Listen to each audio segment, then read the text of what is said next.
What's going on, guys? It's Griff of the Four Horsemen. Today, for this week's video, I'm going to be bringing you an update to my Dinomist deck. I know this isn't typically the most competitive deck, but it's still a fun one I like to mess around with.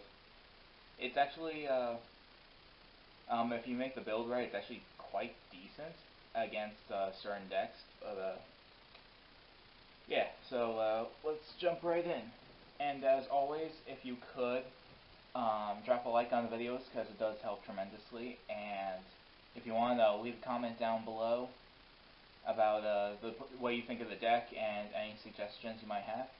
And if you like what you see, why not subscribing, because I get weekly Yu-Gi-Oh videos out.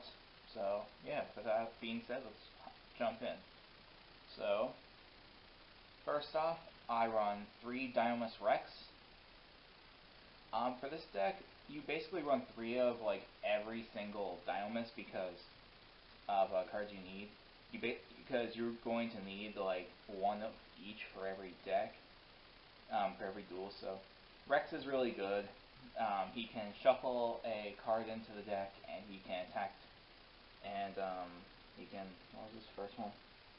Oh yeah, he can make a second attack on opponent's monster, and he does piercing. But the main thing is you use him for the second effect, with this shuffling a card back into the deck and gaining attack. It's only like 100 attack, but it's not really. That part isn't the part that matters, but he's still a great card, so 3 of him. Plus, in my opinion, he's like the best boss monster they have. 3 Spinos. You can run this at 2 or 3, doesn't matter. I prefer 3 just because it's a scale 3, which is really good. And it can actually OTK, which is decent if you have enough monsters. Yeah. Oh, and for those of you who don't know, all the Dinomist monsters are either a scale 3 or a scale 6. So, the scale 3s, you can destroy them in the Pendulum Zone to protect your Dinomist monsters on the field from battle or destruction once. And the 6 scales can protect the Dinomist monsters on the field from targeting. So, that's why you want to run. This deck doesn't really like blend together with a lot of decks. You mainly run it as pure. Next up, we run 3 Ceratops and 2 Brachion. These are going to be your key cards for just getting bodies on the field in order to go into your links. I was running Brachion at 3, but I decided to cut it down to 2, just because, I don't know, I tested at 2, I've tested at 3. 3 is fine, it's personal preference, I just prefer 2 because I don't like seeing it as much. Ceratops you want to run 3 because it's your main, it's just your main way of getting another monster on field to go into your Electromite or your other link plays. So that's what we do there. So yeah, 3 Ceratops and 2 Brachion. That's it for the level 5s. Moving on to the level 4s. 3 Terran and 3 Plesios. Yeah, Plesios. Terran is your Strauss deck. When it destroys a monster by battle, you can search out a Dinomist card from your deck to your hand. So that's really good. It searches out your charge, it searches out your Howling, and any other Dinomist card you need. Plesios is also amazing. It weakens all your opponent's monsters by 100 for every Dinomist card you control. So it's really good to just, because typically you have at least 3 when you have it by itself, and it does not exclude itself, right? Yeah, it does not exclude itself, so you can stack this thing, and they can just get way weakened. Way more weakened over time is just great. And that helps you with your Dinomist monsters beating over your opponent. So yeah, you run 3 of each for those 2. 2 Ankylos. It's a good card. Its monster effect is, while it's on field, any monster that's destroyed by battle with one of your Dinomists is banished and sent to the graveyard, so that's really good. It's not it's not as good as like Plesios. You typically don't summon this thing as much, but it's there for when you need it, and overall it's just really good. So yeah. And then the last Dinomist one Stegosaur. I hate this card, but I threw it back in because if you activate Howling, it's just a good card. You can just summon. You can just set with Howling, and in case you don't want to summon any of your, if you don't want to use any of your other Dinomist monsters, so that's really its only job. Other than it's actually terrible. It's just a really bad card.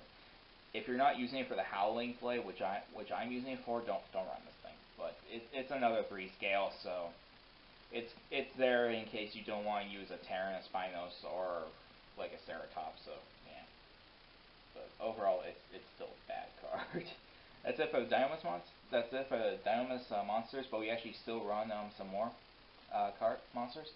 So I run 3 Speedwood Passing Glider because this thing is a level 5 machine. It's a 3 scale, and if you control no monsters, you can just special summon it. So it's great for getting Electromite, for getting your Cleaver Genius or your Platinum Gadget. It's just amazing. You want to see this thing as often as you can.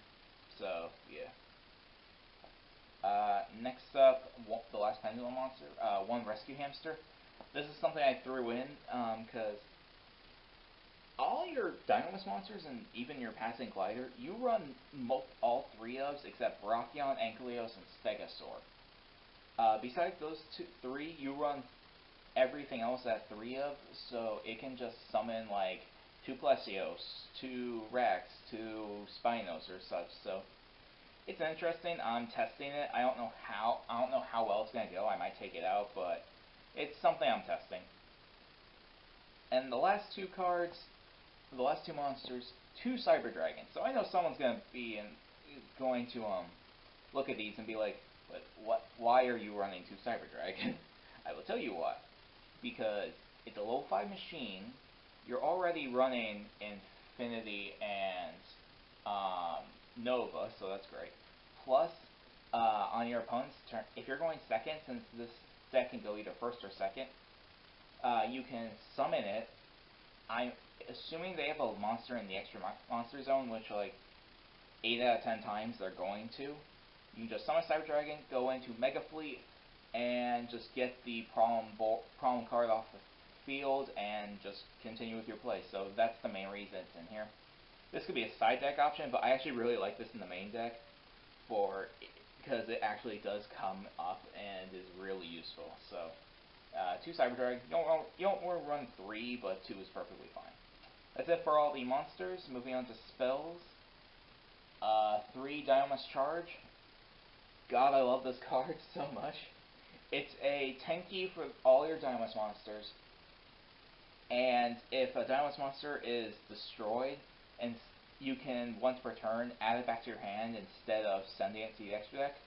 That is amazing. It can help you reset scales. It can help you get like your level 4 Dinomist monsters back, so you can just normal summon them or something. It opens up so many plays. This card is a must at 3 of. You do not run less than 3. You want to see this as often as possible. Next up, 3 Pod Desires. I have a love-hate relationship with this card, I'll be honest.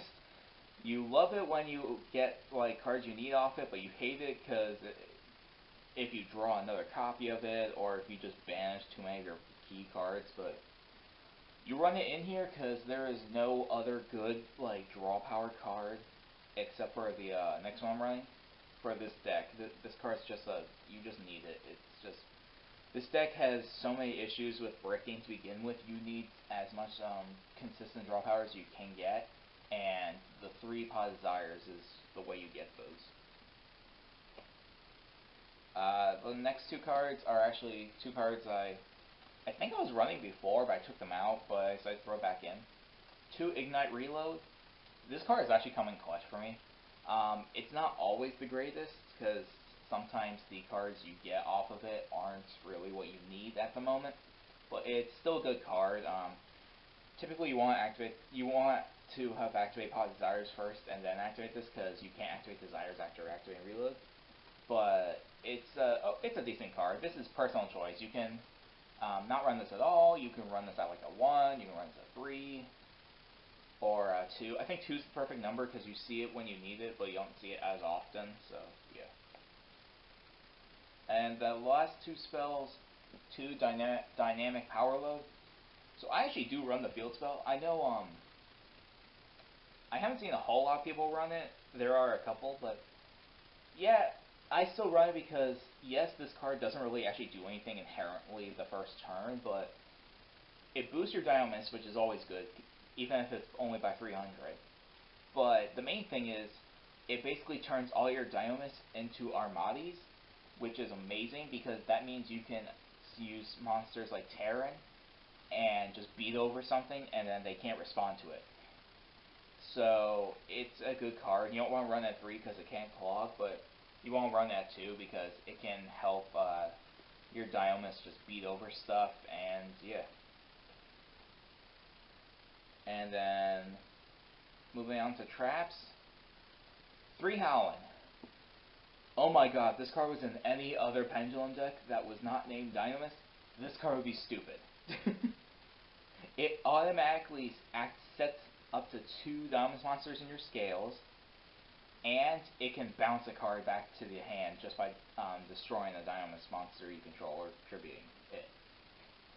This card you want to see. Having a field of 1 of this thing and a charge is great. If you have open up with a charge and a howling, that's your deck just off to the races. You never want to run less than 3 of this thing. It's just a must. The last 2 cards are 2 cards I'm currently testing. 2 Heavy Storm Duster. This could be anything. I'm just running these because Twin Twister doesn't work in this deck, and I don't like back row. So, yeah, I might take these out for something else. I haven't decided, but for now, this is just what I have. Moving on to the extra deck. So we have 1 Infinity and 1 Cyber Dragon Nova. It's a machine deck, so you're going to run Infinity. With the Cyber Dragons, this actually gives Nova like 1 more purpose. Like you actually, like if you have a Cyber Dragon grave, you actually use its effect other than just immediately going into Nova, or I'm sorry, Infinity. But that doesn't really come up a whole lot. But you want to run Infinity and Nova, it's a must. Next up for the rank 4, for the other Xyz, these are all personal preference. It's really just what you want to run. So for me, I run 1 Baguska, 1 Abyss Dweller, 1 Tornado Dragon, 1 Utopia, and Utopia Lightning. I love this new artwork of Utopia. It's so much better than the old one. And then 1 Bahamut Shark and 1 Totally Awesome. These 2 are probably 2 you also want to run with the Infinity and Nova, but other than that, these other 5, it's totally up to you. You can run what you want. This is just what I currently have. Abyss Dweller is actually really good because all your Dinomist monsters are water, so this thing can get really beefy. So, yeah. So that's it for the Xyz. Moving on to the links. Oh, I'm sorry. Before that, I also have the 1 Mega Fleet for your Cyber Dragons. Now moving on to links. 1 Electromite. It's a Pendulum deck. You want to run Electromite. 1 Cleafor Genius. It's a machine deck that also is Pendulum, so you want to run this. It's really good. 1 Platinum Gadget. This is something I'm currently testing. I don't know how successful it'll be overall in the long run, but right now it's perfectly fine. It can special summon a Dinomist from your hand, the little 4 ones anyway, and that can be useful sometimes, but it's not really needed. It's mainly just there as another Link monster. And 1 Zephyr Metaltron because I don't really have anything else. This could be like a Borreload, this could be a Borrelsword if you have one. I do not have a Borrelsword, which is why I'm not doing that. So, yeah, this could be anything. This is just what I have. But, with that being said, that's it for the deck profile, guys. Overall, I still enjoy this deck. It's probably, I wouldn't say it's one of my favorites, but it's the first Pendulum deck I ever played, so it's got a special place in my heart. I know it's not that popular, but I still enjoy it. So let me know what you guys think down below in the comments. Any suggestions, any what your build is, or any random thoughts you might have. As I said before, don't forget to drop a like on the videos because it does help the channels and the channel and the videos immensely. And if you like this video and you want to see more of my videos, why don't you go ahead and subscribe, because like I said previously, I do weekly Yu-Gi-Oh videos. So with that all being said, I am Griff of the Four Horsemen, and I shall see you guys next time. Take care.